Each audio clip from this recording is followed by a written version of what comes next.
Poverty. The state of being extremely poor. For thousands of Saskatchewan families, poverty is a way of life. In spite of our growing economy, poverty is not going away.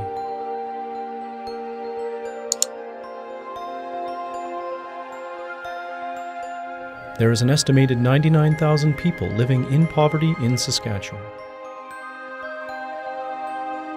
11.9% of Saskatchewan's children live in poverty. So how can we help?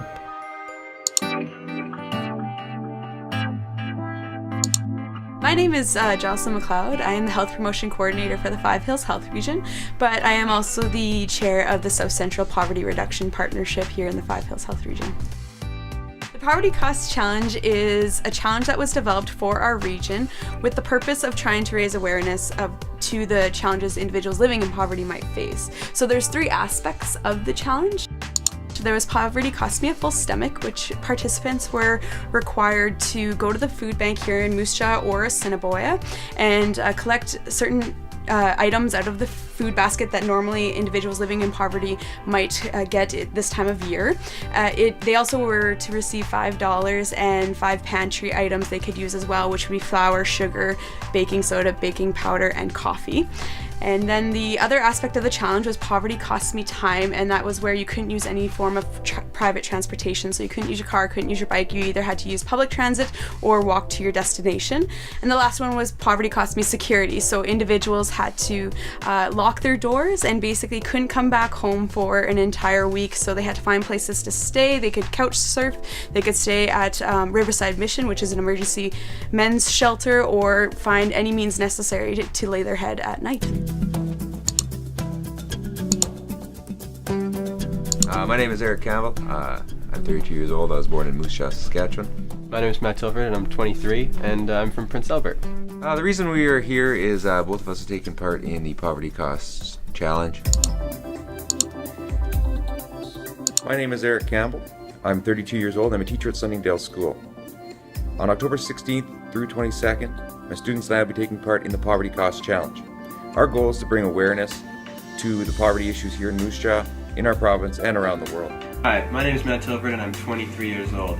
I'm giving up personal automobile transportation as well as my bike for 1 week because I want to better understand what life might be like for a person without a vehicle. My part of the challenge will be the Food Basket Challenge, where I'll be eating only food you would receive for about $25 a week. Oh, it took away a lot. I learned an awful lot, both personally and then through education, through teaching my grade 8 students. Learning is what we do every day, and we just got to try and find a new thing to learn and a new life to experience. This challenge offered us that. I could say we learned what it's like to maybe live in someone else's shoes for a brief period of time. Okay, here's my food. As you can see, not a whole lot. Estimating that this is going to cost just over $4. The grocery store was brutal. I can't believe how much stuff cost. I actually bought a bag, wasted some money on that. Not going to do that again. Some of the hardships that I faced was simply just maintaining my standard of living and the standard I'm used to when I eat. You try to be an active lifestyle, have a lot of different experiences in your day, going out playing recreational sports, playing with your kids, going for walks, and I found it very difficult to do those things on the diet I had changed to. Oh man, it's hard to keep your attitude up, kind of hard to be positive, so it's hard how you yell. So, it's that was challenging for me, just being a decent father when I was tired and hungry all day. First of all, I definitely felt trapped, maybe would be a word, or isolated. If I had a plan to go somewhere, all of a sudden that became a huge issue because I had to factor in how long it was going to take me to get there. Definitely a difficulty. Just simple things like being on time for work, all of a sudden I had to start waking up earlier, and it became more difficult in that regard. It made me think about how fortunate I am. I grew up in the area that I teach in now. I lived a very sheltered life. I didn't experience poverty when I was a kid, and nor do I now. And as I teach more and more, as I get more experience, I start to realize that the kids I teach should at least have an understanding of how other people live. Okay, Okay, so I'm Jocelyn McLeod. This is the night before the challenge, and I'm just going through what I got from the food bin. I felt that as somebody who's organizing the challenge, it should be important for me to experience all three components so that when my participants came back and expressed some of their challenges, I could empathize with them, and I could also speak on behalf of, other challenges that individuals within our community might face. If this were to happen to me in real life right now, where I lost everything, I lost my house, I lost my car, I lost the capabilities to buy the food that I can eat without getting an upset stomach, then what would I do and how would I survive?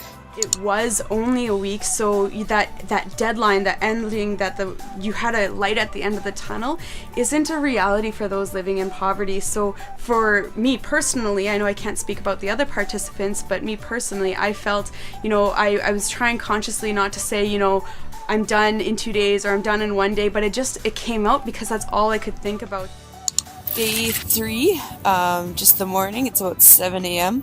Last night, Chad and I walked around downtown for a good portion of the evening and came to the police station where almost immediately after sitting down, an officer stepped out and asked me what I was doing here.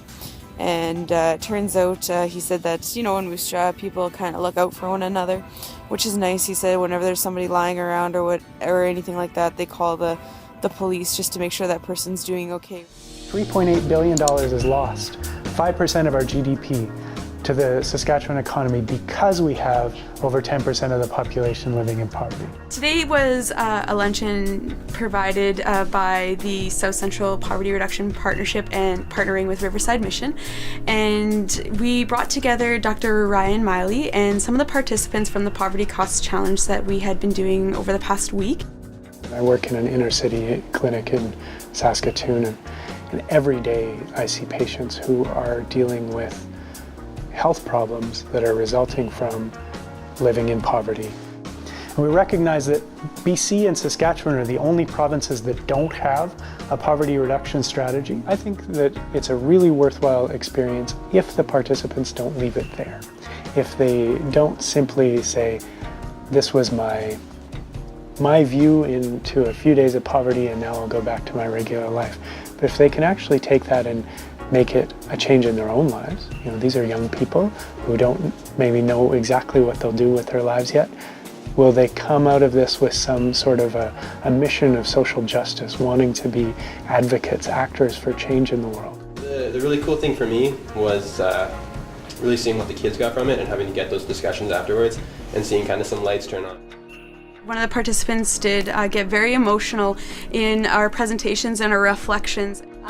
Just briefly, my kids and I did live in poverty 25 years ago. So I've been there and done that. But it was different because we could get help from our families, from my family. It floored me because I made the assumption that all the participants that I was speaking to in the challenge or asking to partake in the challenge were people that had never experienced poverty before. To really do it without that help. Wow. I know how fortunate we were 25 years ago and how grateful I am that I was able to work my way out of poverty. Listening to Heather talk, it made me feel confident that we were doing something to help other people. It made me feel like we were on the right track. Maybe we're not going to get there right away, but we were doing something. This is everyday lives for some people in our community, and we were just trying to highlight those individual challenges that we face, that they face every day. So some people after this challenge might ask me, what can I do? I think this is great. You've done a lot of great work. Some of the other individuals are doing great work, but I want to be involved. How can I help? And there's different levels of involvement. You can continue to donate to those organizations in town that are helping individuals who are living in poverty. That will help those individuals on a day-by-day basis. Or you can go to povertycost.ca, and there is an opportunity to sign a letter to government supporting them in moving ahead with the provincial poverty reduction strategy. And the last last thing is that we actually have a South Central Poverty Reduction Partnership Committee here in Moose Jaw. And if you want to become or take a more active role on developing policies within our community or within the region, then I encourage you to come out and sit at the table and come and work with us and how we can help our region become a little bit less impoverished.